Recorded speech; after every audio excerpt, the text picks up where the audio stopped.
Welcome back, continuing the news. Residents of Barracks River in St. Mary were on hand yesterday to witness the official opening of a bridge they've waited more than a decade for. The bridge has put an end to the dangerous treks through a river to get in and out of the community. Now, as Krista Campbell reports, the local authorities are promising the infrastructure will stand the test of time. A bridge 12 years in the making, finally opened by officials in Barracks River, St. Mary on Wednesday. It's one of the more vulnerable communities in Jamaica, and residents here are no strangers to flooding.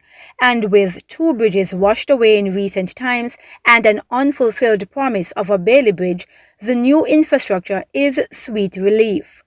Councillor for the Richmond Division, Richard Query, says it's been a struggle to make it happen.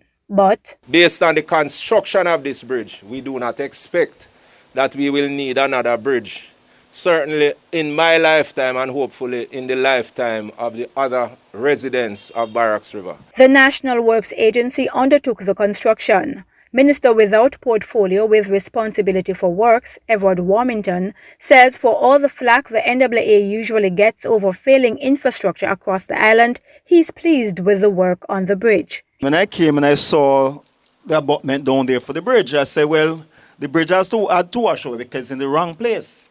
Because when you have the river in spate, you're going to take some trees, branches, trunks, and all those stuff. When they knock on the bridge, you're going to wash away. It's not the water, but those big logs and stuff that came down. And they said, we have to rebuild this bridge, but you have to bring it higher. Whereby if the river carries any trees and logs and all those stuff, they can pass below the bridge. He says work on 2 other bridges, one of them also in St. Mary, will begin shortly. Every community can always call on me, either call me and send me a petition that this is needed. Because I have MPs that complained before that we had done project in the year, they didn't ask for it. I said the citizens asked for it.